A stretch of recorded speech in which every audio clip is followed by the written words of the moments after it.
Встречайте, наш актер Артемий Бурах. Осмотрим его, господа.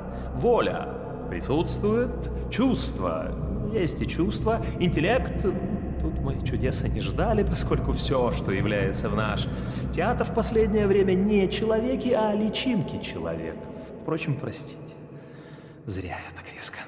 В конце концов, вы играете главную роль. И что же играть? Главный совет. И единственный даже. Постарайтесь не умирать. Никогда. Вы меня поняли? Вообще никогда. Совсем. Иначе нам всем будет худо. Не вам одному. Нам всем. Это еще почему? Да мир от этого портиться будет. Необратимо. А он у нас и так неблагополучный.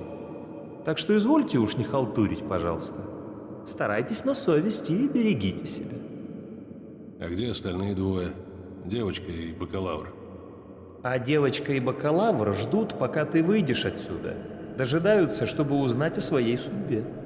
А у меня-то что за судьба? Да жаль мне тебя. Но все закончится хорошо. Тебе даже покажется, что ты победил. Совесть мучить не будет. Так что расслабься, человек с судьбой. Следующий. А это как? Следующий.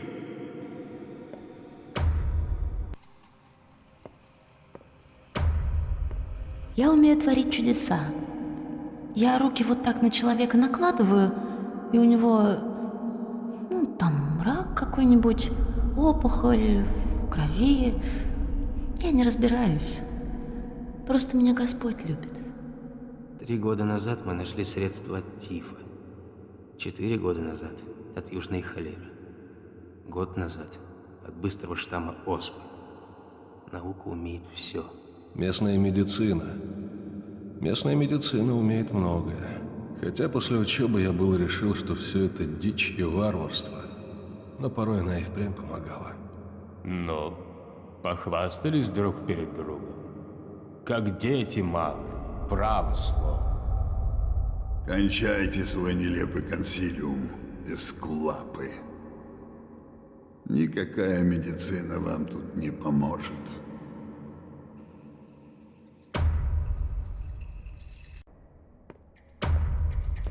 Дамы и господа, эпидемия. Театр официально упраздняется. А равно с ним и другие городские удобства. А именно, водопровод, доступ к родным детям, которые и так не вылезают из своего многогранника, канализация, уличное рукопожатие, сочувствие институту брака, снабжение провиантом и прочее, и прочее. Костюмы Народного театра велением приезжего бакалавра поступают в распоряжение Мортусов. Во избежание. Мортусов, повиновение которым является обязательным для всех и излагается нормой закона в настоящих условиях. Все? Ну, пока все.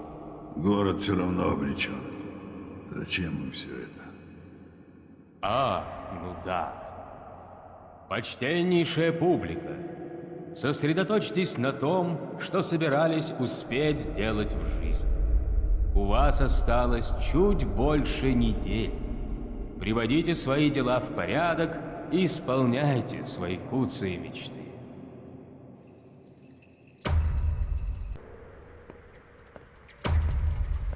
Исидор разорвал этот город. Удивительно резких суждений был человек. Костоправ, понимаешь. Привык ломать кости, коли срастались неправильно. Его сын пытается сшить. Возможно, сошьет по новой красивым стежком. Шутишь? Он только о себе думает. Такие связывать не умеют. И он ничего не сошьет. Вот он, пришел сюда. Погляди. Смотрит на нас. На то, как брызгаешь слюнями. Значит, не только лишь о себе. Он свяжет. Не свяжет он ничего. Это тебе не кетку-то орудовать. А тем временем мор пожирает город.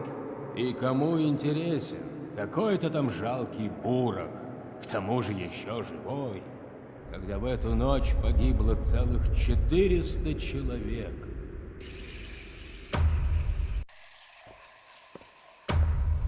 А я впервые влюбилась, когда мне было 6 лет. Такой он славный был, мальчишка с веснушками. И вот сейчас я, знаете, его звали Матвей. Вот я не верю тебе. Ты мне не нравишься. Даже не просто не нравишься.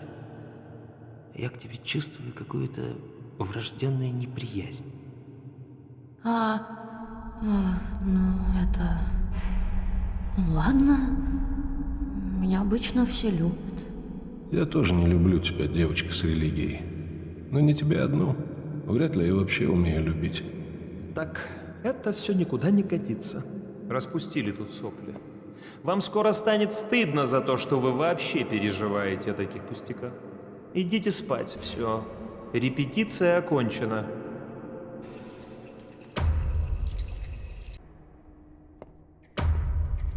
Марк Нерчик. Я? Давайте, рассказывайте. Ну, я, когда все началось, в общем, знаю, что от вас скрывать бесполезно. Вот как на духу. Я грабить пошел с нашими, с киской, с батоном, с составом. Короче, потом этого бакалавра приезжего грабить пошли. Ясно. На северные золотоносные прииски. 10 лет. Александр Сабуров. И я.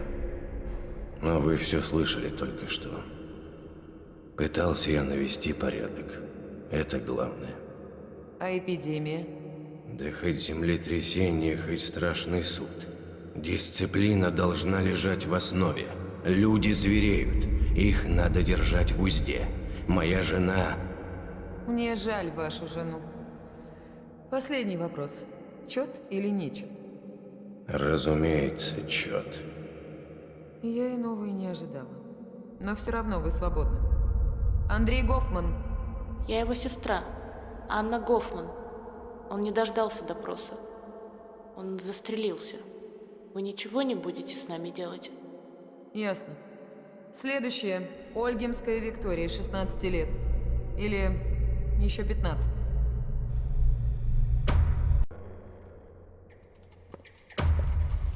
Я потом хотел извиниться за ложь, но все же тогда я солгал. Предал его доверие. Предательство – это смерть. Дальше. Я изменил жене, но дело в том, что мы уже очень давно... Измена – это предательство, предательство – это смерть. Налево. Дальше. Я уже понимаю, к чему все это. Простите меня. Я предавал, но больше я не буду. Смерть. Следующий. Мои обстоятельства были такие. Я не хотел предавать, но...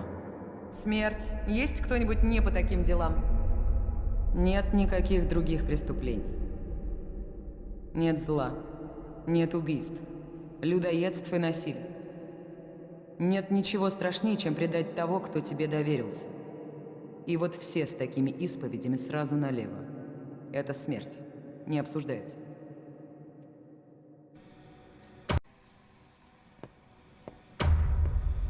Говорят, он умеет беречь людей на войне. Но что значит беречь людей?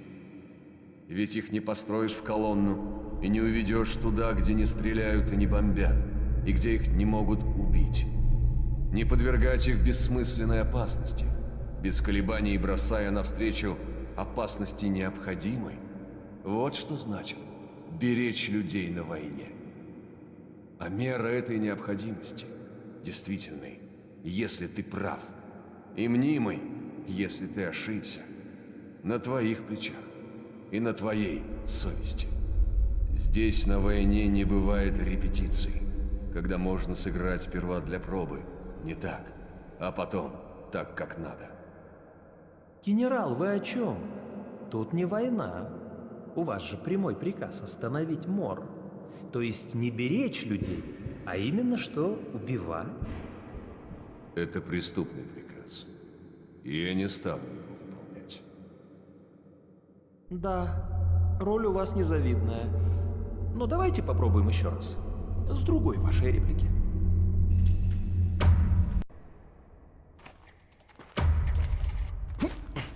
Я боюсь генерала Блока.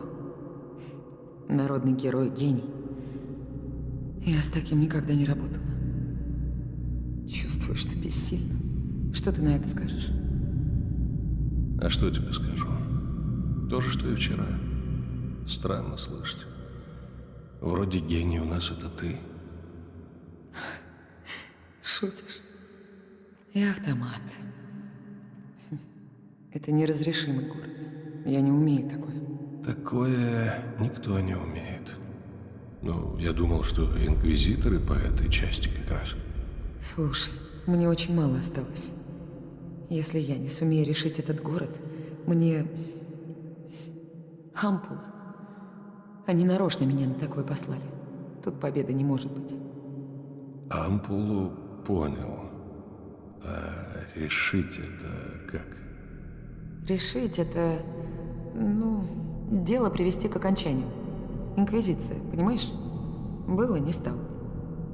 Ну, у нас есть панацея. А с генералом не вешай нос. Поглядим. Бежать нам надо отсюда.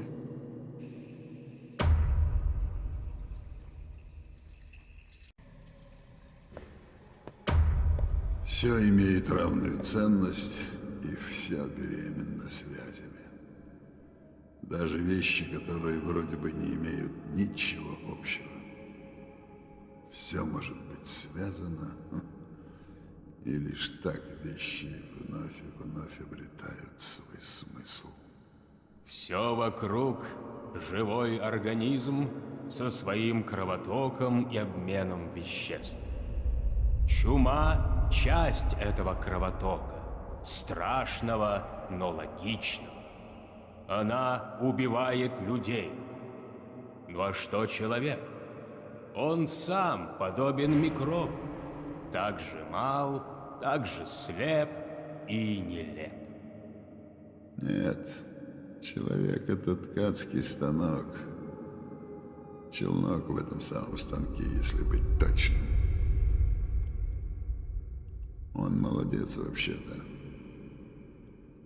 Мне, знаешь ли, нравятся люди. Пусть челнок. Все равно его роль неказиста. Ничего не решает. Просто движется по проложенному пути. То ли дело зараза. Проникает во все и соединяет все вещи на свете. И кто после этого венец вселенной? Ну а город? Город-то что? Это следующая ступень. Города обретают жизнь. И с землей они связаны тесно. Гораздо теснее, чем люди. Если будут дружить с землей и с ее кровотоком, если будут терпеть то, что может им дать земля, например, необычную новую язву, без которой земля умрет, без которой не свяжутся вещи, и стало быть, жизнь уйдет, и вернется машина. Города строят люди. Да, пока они строят их неумело. Да, они строят их как машины. Но это пока. Ты говоришь, города наследуют землю и сменят людей, как некогда люди сменили ящеров. Я не верю. Не стоит спешить. Дети тоже наследуют землю. Дети всегда умнее своих отцов. Что меня всегда в тебе раздражало, так это высокопарность и страсть к дурным обобщениям. Поглядим, будем дальше нести свою вахту. Утро вечера мудренее.